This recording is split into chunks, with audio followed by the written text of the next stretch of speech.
TV के दर्शकों का बहुत स्वागत है और ये स्वागत बहुत खास है क्योंकि बीक्यू प्राइम हिंदी मना रहा है अपनी पहली दिवाली समृद्धि वाली। लेकिन इस दिवाली के लिए सजावट तो हो चुकी है, लाइटें भी लग गई हैं, मिठाइयां भी आ गई हैं। मुझे लगता है आप पटाखे लाना भूल गई हैं। पटाखे मैं बिल्कुल नहीं चढ़ाने वाली हूँ इस बार, बहुत पोल्यूशन हो गया है। लेकिन हाँ, दर्शकों के लिए हम क्रैकर स्टॉक जरूर लेकर आए हैं। ये वो क्रैकर्स हैं जो उनका नुकसान नहीं, उनका फायदा जरूर कराने वाले हैं। लेकिन ये क्रैकर्स ला कौन रहा है? ये मार्केट के 3 धुरंधर हैं, सुदीप बंदोपाध्याय, चक्री लोकप्रिय और देवेंद्र चोकसी। और इन सब में से किसी को भी इंट्रोडक्शन की जरूरत नहीं है क्योंकि ये मार्केट के वो धुरंधर हैं जो 2-2, 3-3 दशकों से मार्केट का अनुभव रखते हैं। और ये जब कोई स्टॉक बताते हैं तो कोई छुटपुट फुलझड़ी स्टॉक नहीं बताते हैं, वो रॉकेट बताते हैं जो उनके पोर्टफोलियो में शानदार रिटर्न देकर ही जाते हैं। तो एक काम करते हैं, सबसे पहले देवेंद्र जी के पास चलते हैं। देवेंद्र सर, बहुत स्वागत है आपका बीक्यू प्राइम हिंदी पर और दीपावली की आपको बहुत बहुत शुभकामनाएं। सबसे पहले आपसे समझना चाहेंगे कि पहला क्रैकर स्टॉक आपके पास कौन सा है?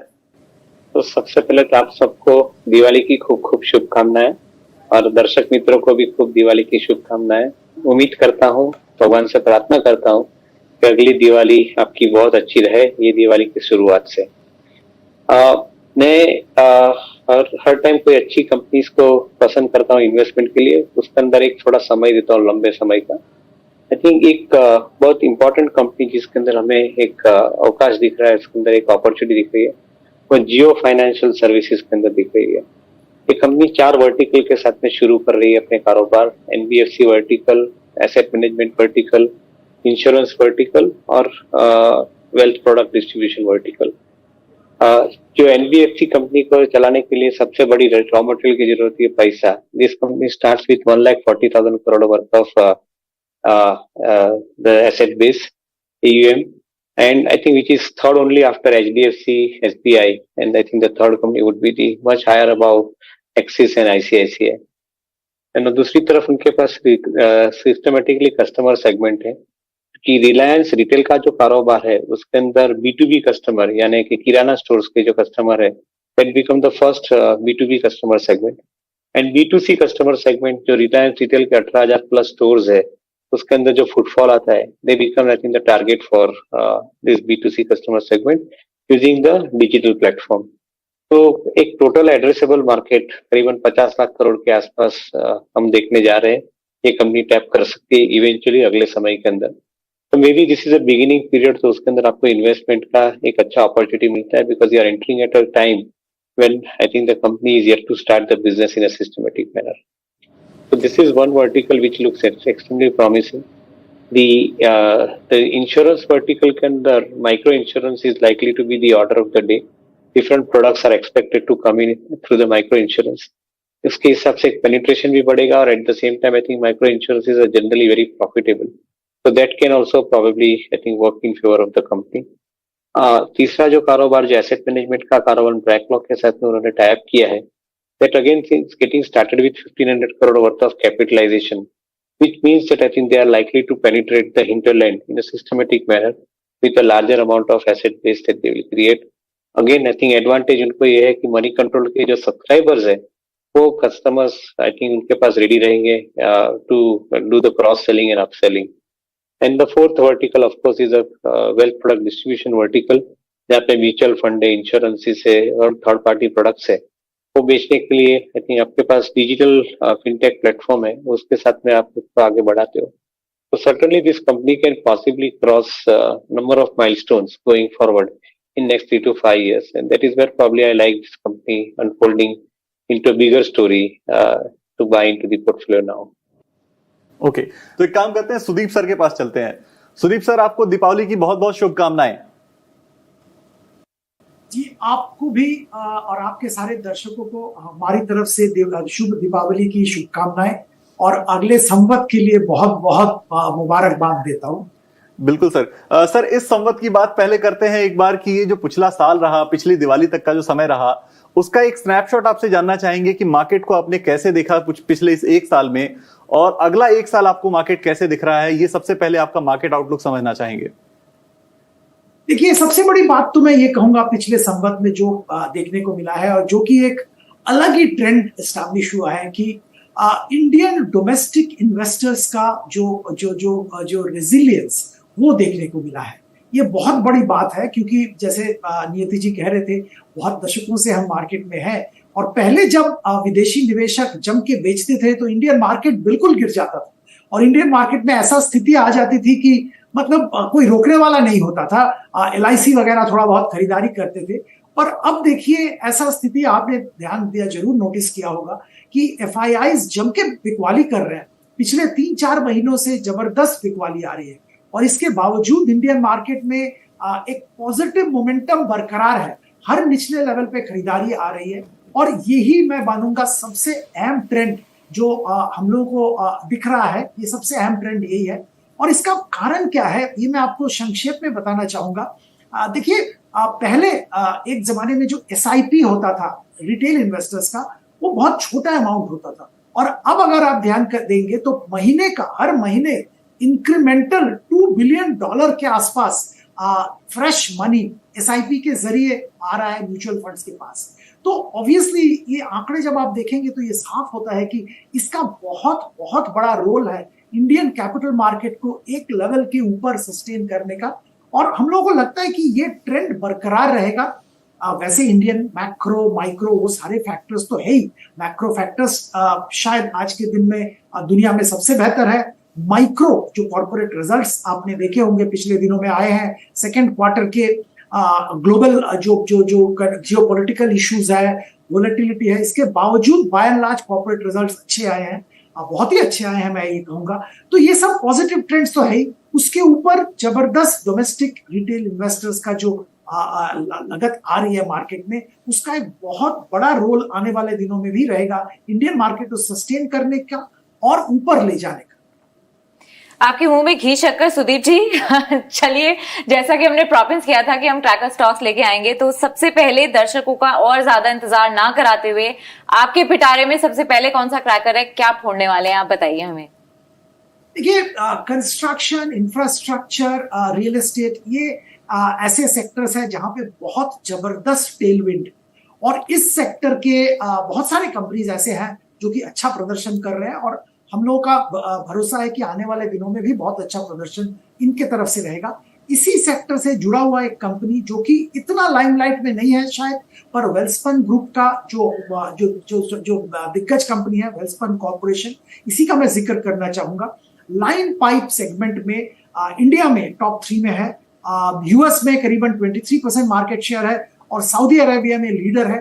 तो ये 3 जो बड़े बड़े कंट्रीज हैं, यहाँ पे एक लीडरशिप के आसपास पोजीशन में लाइन पाइप सेगमेंट में है, और यहाँ पे बहुत अच्छा ट्रैक्शन है, क्योंकि सरकार की तरफ से अगर आप देखेंगे जी, इंडिया की अगर बात करें तो यहाँ पे नल से जल जो जो जो स्कीम सरकार की तरफ से लिया गया है, उसका बहुत बड़ा बेनिफिशियरी ये कंपनी होगा।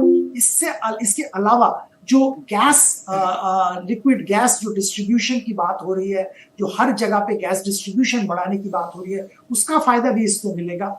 और ये सऊदी अरेबिया में भी सऊदी अरामको का बहुत बड़ा केपेक्स है, उसका बेनिफिट मिल रहा है। यूएस में जो कंस्ट्रक्शन एक्टिविटी, इंफ्रास्ट्रक्चर एक्टिविटी हो रहा है, उसका बेनिफिट मिल रहा है। और ये सारे जो पॉजिटिव बेनिफिट्स है, इनको बिजनेस बढ़ाने में सहायता कर रहा है, और आने वाले दिनों में ये ट्रेंड बरकरार रहेगा। ये सब के अलावा इस कंपनी का खासियत है, इसने 2 और चीज है। एक तो बिल्डिंग मटेरियल में TMT बार्स बनाते हैं, और ये TMT बार हर कंस्ट्रक्शन एक्टिविटी, अच्छा कंस्ट्रक्शन एक्टिविटी में चाहिए होता है, और सरकार का जो गति शक्ति प्रोजेक्ट है, सरकार के जो हाउसिंग फॉर ऑल है, ये सब में TMT का जरूरत है। तीसरी बात यहाँ पे यह है कि इन्होंने पिछले दिनों में सिंटेक्स बोल के जो कंपनी है, जो वाटर टैंक बनाते हैं, ओवरहेड टैंक्स, उसको एक्वायर किया था। करीबन 9% मार्केट शेयर ओवरऑल है, और ये मार्केट शेयर बहुत जल्द इनका बढ़ने का संभावना है। ऐसा है क्योंकि डिस्ट्रीब्यूशन जबरदस्त कर रहे हैं, और ये डिस्ट्रीब्यूशन के जरिए सिंटेक्स जो कि जाना माना नाम है, उससे बहुत बड़ा मार्केट शेयर हासिल करने की संभावना है। तो ये सब नजर में रखते हुए हम लोग यहाँ पे खरीदारी की सलाह दे रहे हैं। 600 रुपए का टारगेट 1 साल के लेके यहाँ पे करेंटली खरीदारी की जा सकती है। चलते हैं चक्री लोकप्रिय के पास और उनसे समझते हैं कि पिछला साल मार्केट कैसा रहा और अगले साल के लिए उनका क्या व्यू है। चक्री सर, ये बताइए कि संवत 2080 में मार्केट को लेकर आपका क्या व्यू है, और पिछले साल के मार्केट को आप कैसे देखते हैं? देखिए, आफ्टर 1-2 साल के बाद अभी बोथ टॉप लाइन और बॉटम लाइन में इम्प्रूवमेंट हो रहा है, एंड ये इम्प्रूवमेंट अक्रॉस सेक्टर्स है।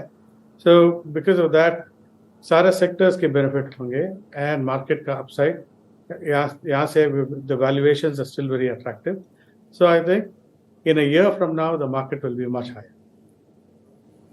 ऑलराइट चक्री सर, आपके पोर्टफोलियो में क्या स्टॉक्स हैं, क्या पिटारे में आप लेकर आए हैं हमारे लिए? पहले 2 स्टॉक्स बता दीजिए फटाफट व्यूअर्स को। देखिए, पावर फाइनेंस और आरईसी लिमिटेड दोनों कंपनी इंफ्रास्ट्रक्चर फाइनेंसिंग और पावर फाइनेंसिंग करते हैं एंड देश में पावर का डेफिसिट है, इंफ्रास्ट्रक्चर का डेफिसिट है and these are government companies and so therefore the risk of going bad loans is very low और वैल्यूएशंस भी are on the favourable side. So against this backdrop valuations low हैं, outlook अच्छा है and यहाँ से आराम से 1.5 book value they can trade at, so which means the stocks can more or less double from here. दर्शकों के लिए कई सारी पिक्स आ रही हैं, लेकिन एक बार फिर देवेंद्र सर के पास वापस चलते हैं। पहला शेयर देवेंद्र सर ने बताया था जियो फाइनेंशियल सर्विसेज का।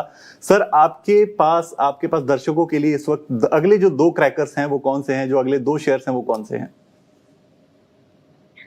सो ऑटोमोबाइल स्पेस में से और ऑटोमोबाइल एंसिलरी स्पेस में टाटा मोटर्स और हीरो मिंडा को आप आगे रख सकते हैं। टाटा मोटर्स का पैसेंजर व्हीकल का कारोबार India specific portfolio including electric vehicles, I think that is doing exceedingly well with higher number of volume recorded into these vehicles. Most importantly, quality of these vehicles have significantly, and as a result of which I think sales भी हम अच्छी तरह से बढ़ते देख रहे हैं। दूसरी तरफ JLR का जो पोर्टफोलियो है वो भी इलेक्ट्रिक व्हीकल की डायरेक्शन में जा रहा है और 2025 onwards most of the vehicles from JLR portfolio would be electric vehicles along with autonomous vehicle की भी जो उन्होंने घोषणा की है, तो ये एक पॉजिटिव वो दिख रहा है। तीसरा कमर्शियल व्हीकल का जो पोर्टफोलियो है कंपनी के पास, उसके अंदर I think with the scrappage policy coming into force, this portfolio looks I think more reassuring then ever before. Along with infrastructure spending, along with industry का जो स्पेंडिंग है उसके साथ में कमर्शियल व्हीकल का कारोबार जुड़ते हैं, तो मेरे ख्याल से एक बहुत बड़ी अपॉर्चुनिटी यहाँ पे बनती है। So having corrected the balance sheet from the cost economics point of view, management point of view, मैं ऐसा समझता हूँ कि टाटा मोटर के लिए I think all equations are working in favor now, and maybe I think the long-term investment should be extremely positive and rewarding for the investors. Similarly, आप इनो मिंडा जैसी company को आप देखते हैं in the auto ancillary space के अंदर, वहाँ पे I think ये कंपनी के पास whether IC vehicle और electric vehicle, in each of this category of vehicle, I think they are agnostic because उनके जो product portfolio है, seating system है, aluminum alloy wheel है, lightings है, उनके पास horns है और at the same time the ADAS system जिसको हम infotainment के साथ में I think बताते हैं सॉफ्टवेयर के साथ में, that system is also advanced digital asset system जिसको हम बोलते हैं, that is also I think there with them. ये कंपनी आज की तारीख के अंदर आई थिंक ज्यादातर फोकस करिए कि हर कस्टमर के साथ में कितनी किट वैल्यू बढ़ाए, मारुति के अंदर कितना रुपए का माल सप्लाई करे, हुंडई में कितने का माल सप्लाई करे, होंडा में कितने का माल सप्लाई करे। तो ये जो तरीके से वो कंपनी आगे बढ़ रही है तो एक रीएश्योरिंग प्रोसेस है। हमें लगता है कि ये कंपनी इन्वेस्टमेंट के तरीके माध्यम से देखे तो एक अच्छी तरह से आगे बढ़ रही है। Maybe I think long term investors should buy into the corrective fall in the market.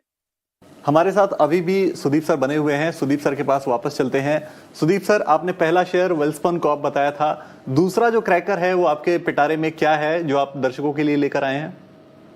देखिए, ऑटोमोबाइल क्षेत्र में एक बहुत बड़ा ट्रांजिशन चल रहा है और ये ट्रांजिशन आईसी से ईवी के तरफ हो रहा है और इसमें बहुत उथल पुथल हो रहा है और होगा भी। तो ऑटोमोबाइल कंपनीज में कौन who will become the winner EV के दुनिया में, ये बताना बहुत मुश्किल है, पर यहाँ पे हम ऑटो एंसिलरी पे ध्यान दे रहे हैं और वहां पे ऐसा दिग्गज कंपनीज हैं जो कि बहुत जल्दी ये ट्रांजिशन कर रहे हैं, आईसी से ईवी के लिए कंपोनेंट्स बना रहे हैं, पार्ट्स बना रहे हैं। और मजे की बात यहाँ पे ये है कि अगर आप देखेंगे ईवी में पर कार कंपोनेंट का जो ऑटो कंपोनेंट उसका हिस्सा बढ़ रहा है, ऑटो एंसिलरी कंपनी जो कंपोनेंट्स बनाता है उसका हिस्सा बढ़ रहा है, तो उनका बिजनेस कोई भी विनर हो, कोई भी कंपनी ईवी में विनर हो, वो उसका फायदा उठा पाएंगे। ऐसा एक दिग्गज कंपनी है सोना बीएलडब्ल्यू, और सोना बीएलडब्ल्यू का खास ये है कि ग्लोबली बहुत सारे कंपनीज के ओईएम बन चुके हैं, इंडिया में भी ओईएम है और सारा प्रोडक्शन बहुत जल्दी इन्होंने जो ईवी मैन्युफैक्चरिंग की तरफ ट्वीक किया है। आने वाले दिनों में जो टेलविंड का बेनिफिट बहुत जबरदस्त मिलेगा। जो एफिशिएंसीज है ये भी बढ़ रहा है और they are adding newer and newer product lines to cater to EV segment. तो यहाँ पे हम लोग 700 रुपए का टारगेट लेके खरीदारी की सलाह दे रहे हैं 1 साल के लिए। चलिए, कंस्ट्रक्शन हो गया और उसके बाद आपने एक दूसरा स्टॉक भी बताया। अब एक और शो स्टॉपर स्टॉक बता दीजिए। ये वो वाला फटाका होना चाहिए जो हम लोग लास्ट में छुड़ाते हैं, एकदम शो स्टॉपर की तरह। देखिए, कंजम्पशन पे हमारा ध्यान है और कंजम्पशन में एक सेक्टर बहुत जबरदस्त चल रहा है और आपने भी ध्यान दिया होगा, ये ज्वेलरी, ब्रांडेड ज्वेलरी सेगमेंट, और उसके दिग्गज फ्लेवर ऑफ द डे भी है अब तो। फ्लेवर ऑफ द वीक है इनफैक्ट। धनतेरस का मौसम है, तो ये तो बिल्कुल। फ्लेवर है।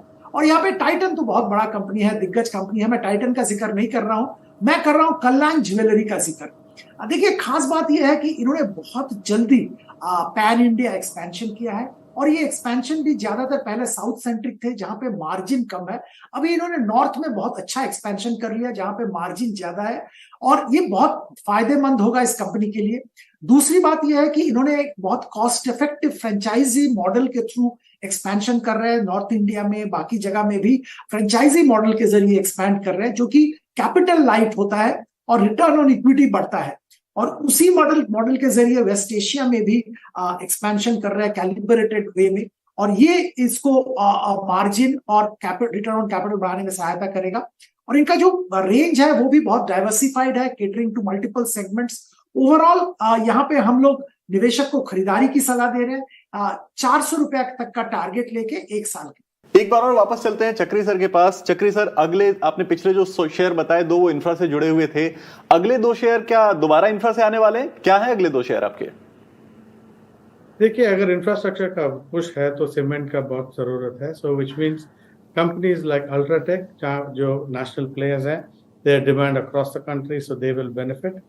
And if India is a big construction site today, so which is a good thing. Second, regional players, जो JK Lakshmi और Dalmia Bharat, mid-cap stocks हैं, but very well-run companies.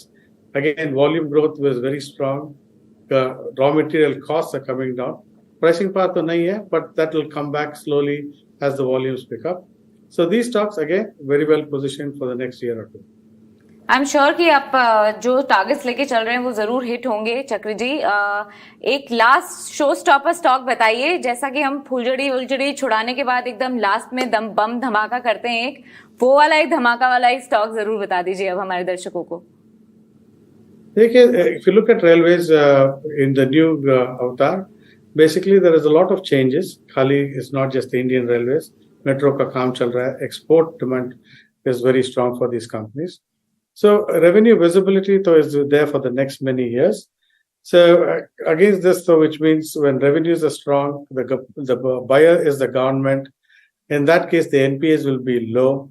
So which means for a company trading at about 20-25 times, it's a very attractive stock and with a very strong growth potential. एक बार फिर से दोबारा चलते हैं देवेंद्र जी के पास, और देवेंद्र जी अपना शो स्टॉपर क्रैकर स्टॉक बताइए जो लास्ट में छुड़ाते हैं, बिल्कुल वैसे ही। बहुत ही इंटरेस्टिंग पिक है आपके पास, मुझे पता है। वेल, आई थिंक एक नई कंपनी है जो लिस्टेड हुई है मार्केट के अंदर, BSE के अंदर लिस्टिंग हुआ है उनका गए साल में। Actually through reverse merger this company has come into being.